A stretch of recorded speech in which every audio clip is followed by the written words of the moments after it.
And if you look at the crime that's taken place in Chicago in the last 2 weeks, just take a look. It's on the front page of every newspaper. It's out of control. The mayor is incompetent, and the governor is a big fat slob.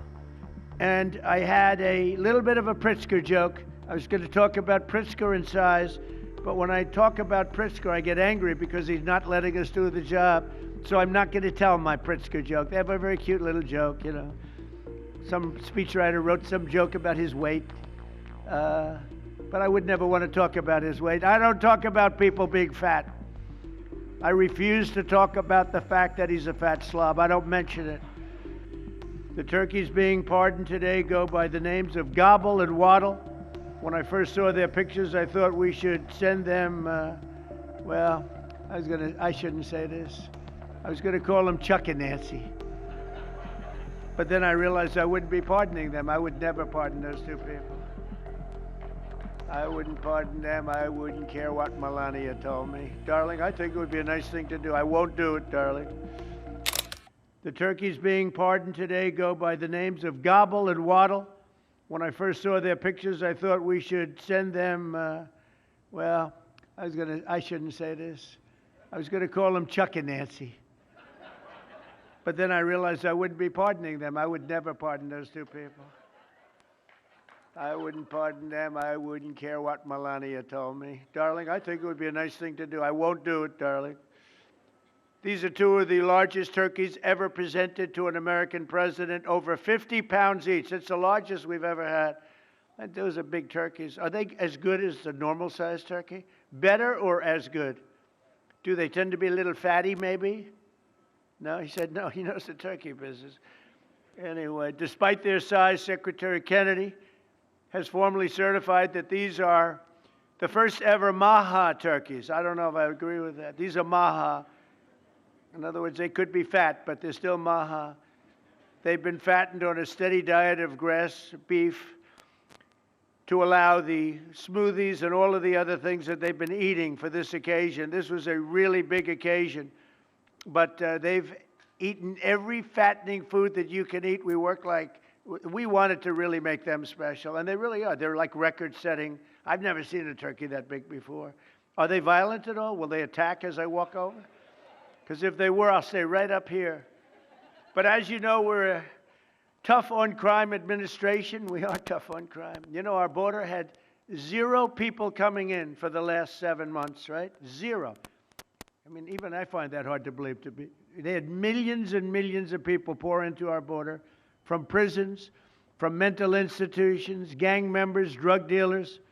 They poured in to our country like we were stupid people. We're not stupid people anymore. But nobody's ever seen anything. The job that they've done on the Tom Homan, Kristi Noem, the whole group, the job they've done on the border is almost like a miracle. We have, and the people that make these statistics that said 0, they've said 0 for the last 7 months. It has to be like a few people got in, but they say 0. And they're radical left Democrats to do the scoring. So I can't imagine they did that for us. The truth is, we have no people coming into our country illegally. It's an amazing statistic, and I'm very proud of it. And we have the most people working in the United States today, by far, than we ever had in the history of our country. So those are all good numbers. But instead of pardons, some of my more enthusiastic staffers were already drafting the paperwork to ship Gobble and Waddle straight to the terrorist confinement center in El Salvador. And even those birds don't want to be there. You know what I mean? It was a tough. I'd like to thank the president of that country. They do a rather efficient job. It's got to be the largest prison in history. I've never seen anything like it. And a lot of people are behaving on our streets now. You know, Washington, D.C. is considered a safe zone. This was one of our most unsafe places anywhere in the United States. It is now considered a totally safe city. I won't tell you about murders. We're having murders, like a lot of murders, on a weekly basis. We haven't had a murder in 6 months. And it doesn't sound good even to say that. We haven't had a murder in 6 months. But when you were averaging one and even sometimes two a week, and you haven't had one in 6 months. You can walk with your family down the middle of any street, go to a restaurant, you won't get in. They're opening new restaurants all over, and it's really been a beautiful thing to see. So Washington, D.C.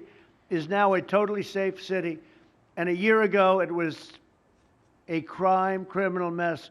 We removed, Pam, 1,700 people, career criminals, and people that came to this city from Venezuela and many other places. They were let out of prisons, and they came here. They were Tren de Aragua, a lot of Tren de Aragua, that's from Venezuela. And we got them all the hell out of our country, or they're in prisons now. And you can walk down any street in Washington, and you're going to be just fine. And I want to thank the National Guard. I want to thank Pete Hegseth. The job you've done here is incredible. And I hear you having the same kind of success in Memphis, Tennessee, where you had an even worse situation. And Memphis crime is down 64% in 3 weeks. And by the time you have 4 or 5 weeks, you're going to have it down almost where there won't be crime. And we could do that in Chicago, by the way, if they would let us. If the mayor was a low IQ person, but he should understand this. This is a very serious thing. You saw all the crime that took place last night, the night before. The woman with the burning, they burned the woman. To be talking about that now, they burned this beautiful woman riding in a train. A man was arrested 72 times. 72 times, think of that. And they'll let him out again. The liberal judges will let him out again. But we're ready to go. You know, we've been moving toward Chicago. We have a governor that thinks it's wonderful that only like 7 people were killed this week.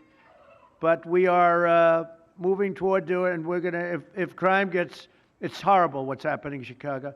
We could make Chicago a safe city in a period of 4 weeks. In a period of 8 weeks, 9 weeks, 10 weeks, it would be totally safe. And the people of Chicago want us to go there.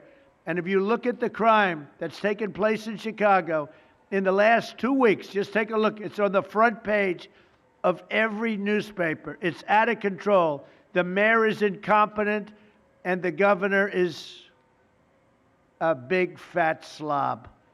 He ought to invite us in, say, please make Chicago safe.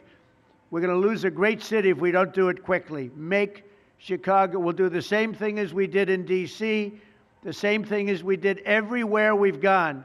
It's become almost instantly safe. And I want to do it in Chicago. So Governor Pritzker, if you're listening, let's get your act together. Invite us in. We're going to make your place so safe. You're not going to have these crimes that are making the newspapers and the front page of every newspaper and television story, news story. We'll make Chicago a safe place very quickly. I looked at the various cases, granting mercy, discovering that the terrible trauma that everyone's going through. And I had a little bit of a Pritzker joke. I was going to talk about Pritzker and size, but when I talk about Pritzker, I get angry because he's not letting us do the job. So I'm not going to tell my Pritzker joke. They have a very cute little joke, you know. Some speechwriter wrote some joke about his weight. But I would never want to talk about his weight. I don't talk about people being fat. I refuse to talk about the fact that he's a fat slob. I don't mention it.